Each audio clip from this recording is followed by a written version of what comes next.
every time a police officer sees what, people used to call chatty Cathys, where someone starts talking about everything, even when they're not being asked questions, the officer starts saying, okay, this guy's hiding something. He doesn't want me to see what's either in the car or he's been drinking. He's extremely nervous. And so now he's going to start looking to interpret everything you are saying and doing as a possible sign of intoxication. For example, one of the things I see this too. A lot of people on the internet, some of my other videos, that you'll see people that'll talk about, well, you can be rude to the officer or you can just ignore the officer altogether. You don't ever have to say anything to a police officer when they pull you over. That is not necessarily true either. You must give them you got to give them your driver's license, your proof of insurance. That is absolutely required. But then I see some people who start being rude to the officer, like, why are you pulling me over? What's your problem? And start giving the officer attitude. You know what they're going to write down? So I've seen this a million times. Quote, suspect being combative and refusing to answer questions. Now notice what he'll say, being combative and confrontational. And here's what he'll say. This was a sign of intoxication.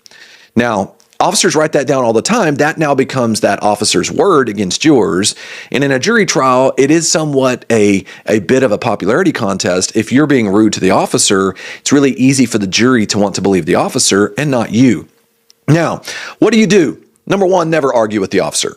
The officer is most likely going to do what he's going to do. There's no reason to argue with the officer to begin with. And have your driver's license and insurance ready. Just have it prepared. You can immediately reach out, hand it to the officer, keep your mouth closed, be very kind, be very nice. You don't have to get into a big discussion. You don't have to say anything else at all. Don't open your mouth to give the officer a reason to believe that you're intoxicated.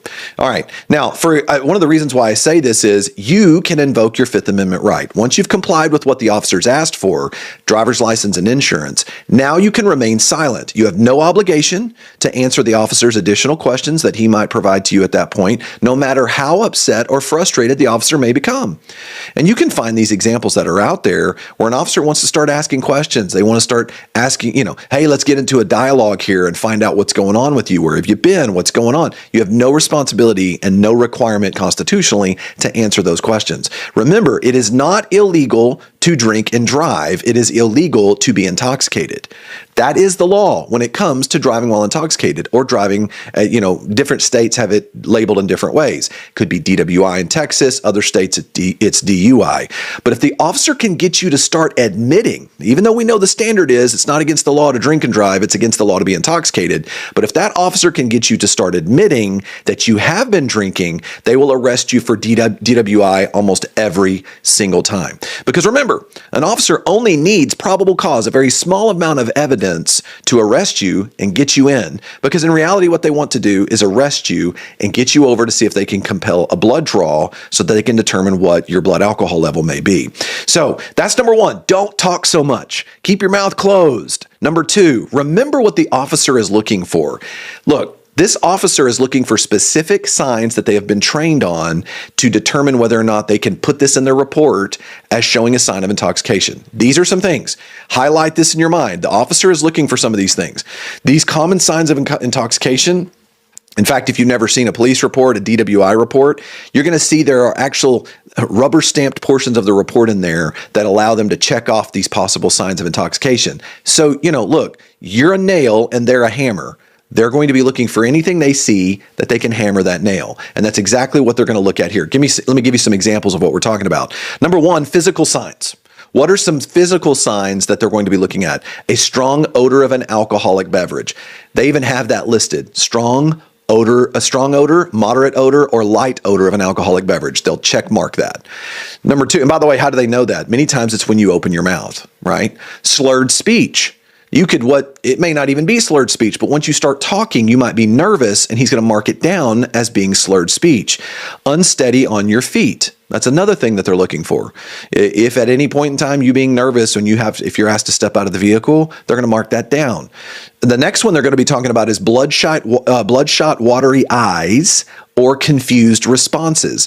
Now I want you to notice, we find this happens all the time. Someone's that's tired, maybe someone who has been staying up, working a double shift and they're on their way home, or maybe there's allergies. There's all kinds of other reasons why someone might have bloodshot, watery eyes. The officer, if he sees this, is going to mark it down as a sign of intoxication every single time. Okay, those are physical signs. What about mental signs? Confusion, unable to find or hand over your identification or your insurance, attitude problems, unable to follow directions or instructions. Now, I want you to notice here, this is why the more you cooperate with the officer and give them what they want, the more they can interpret your cooperation as a sign of intoxication. Notice a lot of these things: confusion, unable to hand over your ID and your insurance. What they're talking about there could also be a sign of you being nervous. You could be scared to death. You're on the side of the road. You know, this officer's investigating you for a DWI. These can be masked. They're going to write it down as DW as a sign of intoxication, but they could also be for other reasons. You're nervous. You really can't find your ID. Well, that doesn't mean you're intoxicated. This is the reason why you have to have a plan in place if an officer ever looks to try to pull you over. Understand what they're looking for. So that's number 2. Now, what about number 3? Field sobriety tests. Think carefully before you agree to participate with them. Now, here's what we want to talk about. If you refuse, let's talk about refusing them for a moment. You have no responsibility, no legal requirement to take field sobriety tests.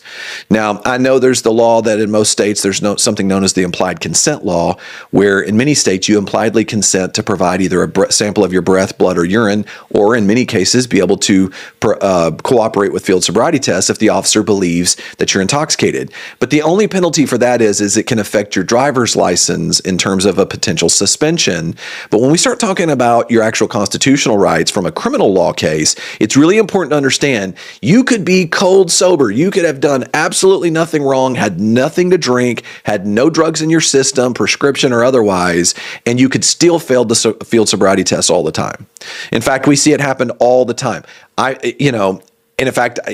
seen people pass the field sobriety tests and the officers still choose to arrest them.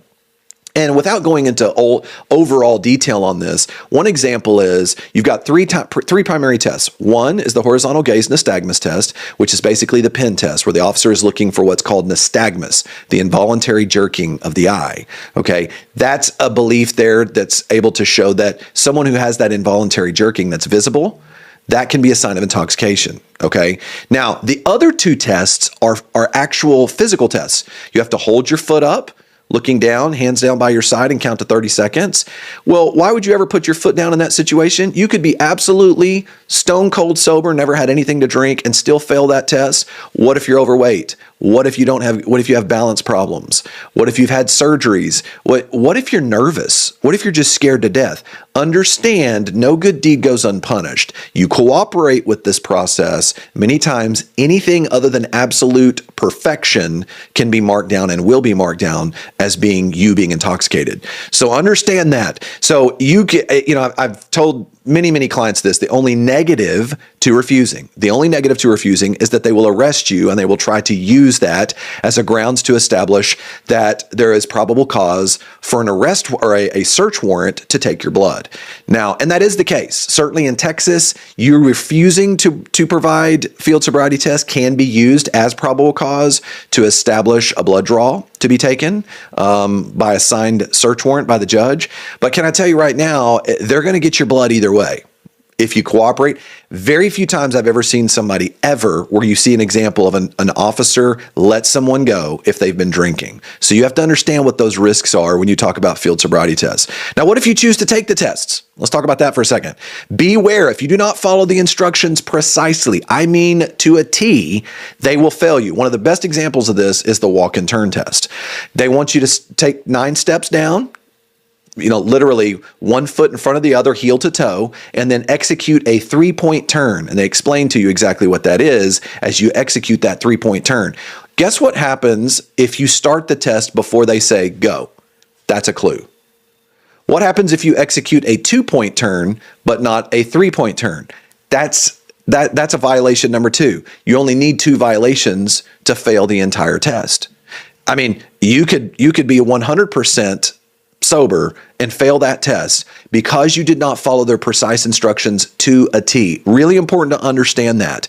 And I mentioned this earlier, but if you have any knee, foot, back problems, if you don't, if you have any concerns of having been overweight, Under the National Highway Traffic and Safety Administration, these are all legitimate reasons why many of these tests, particularly the walk and turn and the one-leg stand tests, can be proven to be unreliable. So it's important that you're working with an attorney that's going to be able to exploit that if you have a DWI case, to help people understand that prosecutor needs to realize your lawyer is aware of the fact these are non-intoxicating reasons why someone might not do well on those tests. Now, and next point is, if you're going to take these tests, always explain how nervous you are. It's important to tell the officer, I'm scared to death. I'm on the side of the road. There's cars going by here. I'm sorry. Can you repeat those instructions again? Not because I can't understand them. It's because I'm terrified. I've got cars driving by here, and I know that you're going to be judging me whether I go to jail or not on this. It is always the officer's responsibility to make the instructions clear. It's not your responsibility to have to fill in the blanks. Make that officer explain it to you thoroughly. You can ask them to demonstrate it for you. I've actually seen officers demonstrate the test wrong, and then they judge the individual on the side of the road based upon a different standard. It's really important. These are the type of things that can help in a DWI defense. Okay, finally, breath and blood testing. Number 4, should you consent? Should you consent to a breath or blood test? Now, first of all, let me address the portable breath test. There's the little small handheld device. Sometimes officers will approach you with a portable breath test, and in Texas, if they do, always consent. The reason why? Portable breath tests are not admissible in court in Texas. And so I have actually seen individuals take the portable breath test and the officer look to potentially release them from the side of the road if they came in under the limit. Now, I can't speak to this in other states. That's not always the case. So it's really important you research portable breath test law in your particular state. But in Texas, you can absolutely take that portable breath test because they can't use it against you in court. Now, what's the benefit? Why do they want you to consent? The officer wants you to consent because, first of all, they can get a breath or blood test result much quicker. Think about it. If you consent to a breath or blood test, immediately what they're able to do is take you over there, blow into an Intoxilizer 5000. The next thing you know, they're going to have a test result right then. Why do they want that? Because it ties you to having a particular blood alcohol level at or near the time of driving, so it makes it easier for them to be able to prove your intoxication level. But what if you don't consent? You say, no way, I'm not going to participate in this. Now what they're going to have to do is go get a search warrant. And after they get that search warrant, here's the next move. They're going to have to bring you over. They have to make sure and follow all the specific requirements of state law when they do a blood draw. It needs to be a qualified technician. They need to make sure that they drew the blood properly. They have to make sure that they get 2 vials. They have to seal the vial properly. There's a multiple list of requirements that are mandated by state law and criminal law that if they do not follow those, that blood draw will not be admissible in court. And here's the other reason why. The police must actually prove your intoxication at the time of driving, not later. And what I mean by that is we've actually had clients where they did give a blood draw 4 hours later, 5 hours later. And let's say their blood alcohol level was 0.09, okay? Well, what does that show? That they were a 0.09 4 hours after driving. That does not show that they were over the legal limit at the time of driving. Someone could have just had 3 or 4 shots of alcohol literally 10 minutes before they got pulled over, and their blood alcohol level will be higher when they give their test multiple hours later than it was at the time they were driving. In other words, the blood result is much less reliable the further in time away it is from the time you were driving your vehicle. Really important to understand that. Finally, number 5, always remember the arrest decision is going to come down to the officer's opinion. So don't pick fights with the officer. Remember that everything you say, you're basically an audition for an arrest, and that's how the officer is going to look at it. And in fact, don't ever believe you can talk your way out of a DWI arrest. Go search some other YouTube videos. You're going to find out there people have tried and they failed. They end up being the joke on YouTube because they tried to talk their way out of a DWI arrest. Remember, keep your mouth closed, hand them your driver's license and insurance. You don't have to participate in the field sobriety test. You don't have to give a breath or blood test. And remember, you don't have to be rude, but don't help the officer try to arrest you at the end of the day. Limit how much that officer has to consider in making his arrest decision. The fight is not on the roadside. The fight is in court with your DWI attorney. Thanks for joining us on this video here today. I'll see you on our next video series.